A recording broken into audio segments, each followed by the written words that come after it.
done eating, so we don't get into questions. How many parents are there?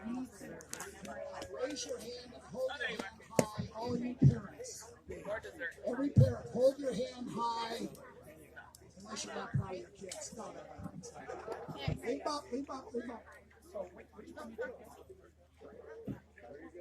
All right, I'll accept that as a vote. Ladies and gentlemen, you parents, I equate with you. I have 4 kids and great spouses and 12 grandkids. That is the reason I won it. Ladies and gentlemen, I'll tell you a little bit about myself. I'll tell you a little bit about that in a minute. But my reason for running is our children. Because in the midst of all this, I am reminded of 1776.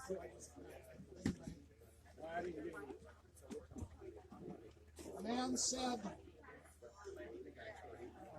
"These are the times that try men's souls." It was December of 1776. Thomas Paine said those words because the soldiers of the Revolution were encountering the toughest adversity that they had ever encountered.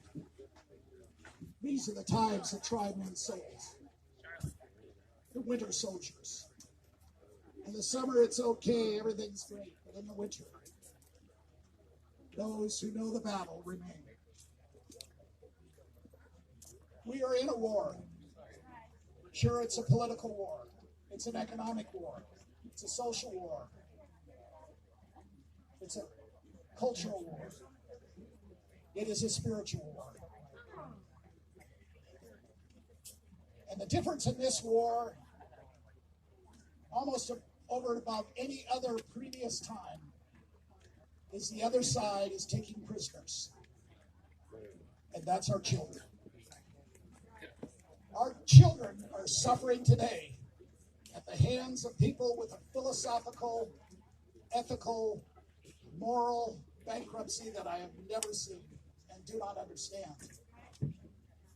When you would sacrifice your kids for some cockeyed idea of a mandate and not educate them, and then when you do educate them, you teach them perversity and things way beyond their ability to understand. Sexualizing second graders. I have people come up to me almost every time I talk and tell me specific incidents of how their children have literally been abused by a teacher in the classroom. By things, teaching them things like a man can be a woman and a woman can be a man.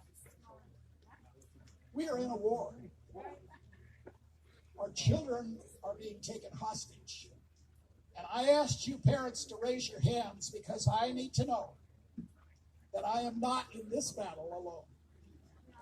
That you will join in this battle with me. Because this is not about Dan Matthews. This is about our country. Because of all the problems, like Tiffany said, that are facing us, economic security, energy, environmental, border, all these issues, they are substantive. And they're in the tank because of one party right now. But that isn't the most serious issue facing our nation today. It's division. We are a divided people.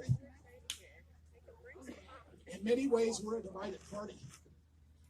2,000 years ago, someone reminded us and advised us, a house divided against itself cannot stand. Abraham Lincoln called upon Christ's words, and he said the same thing.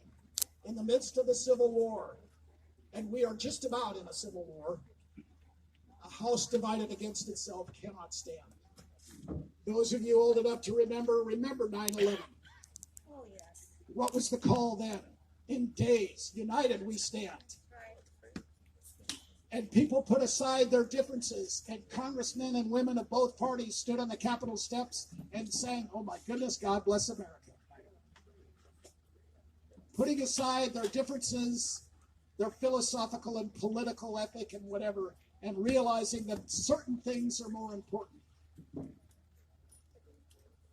We, the people of the United States, in order to form a more perfect union, establish justice, ensure domestic tranquility, provide for the common defense, promote the general welfare, and secure the blessings of liberty to ourselves and our posterity, do ordain and establish this Constitution for the United States of America. That is the preamble to the Constitution. And your representatives are sworn to uphold that Constitution against all foes, foreign and domestic. We need to quit shooting ourselves in the foot. We need to come together as a people and realize our children are worth it. We need to secure their liberty. We need to secure the blessings of liberty for them and our posterity. Join me in this effort. And if I prevail on August 2nd, believe me, I'm going to take it to Rick Larson. Thank you for your support. Thank you.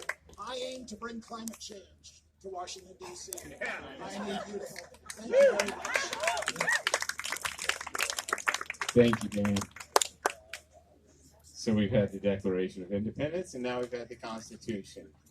And that's great, right? That's what we need.